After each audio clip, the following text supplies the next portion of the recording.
Hello everyone, welcome back to the channel.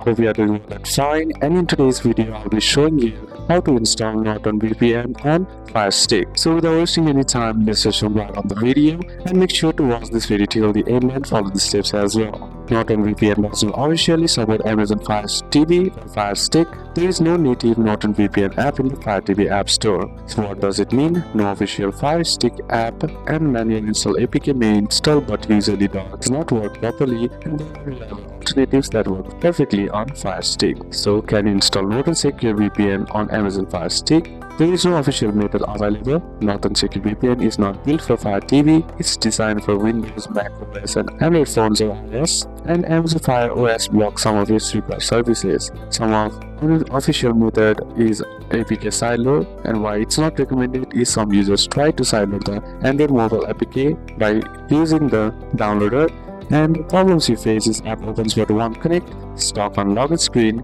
needs Google Play services and no remote support, touch only, and breaks after updates. So bottom line is if it installs, it usually does not work reliably. So the best and working solution are use a VPN that officially supports the Fire TV. Use a VPN that officially supports Fire TV. The VPNs that the Fire TV app support is NordVPN, ExpressVPN, Surfshark, and IPVanish. In order to install it, what you need to do is simply head over to the home of the Fire TV, and once you're inside the home, what you need to do is select Find. Then inside Find, select Search, then type the VPN name and then select it, and then tap on Download or select Download. Then open up the app, sign in, and then connect.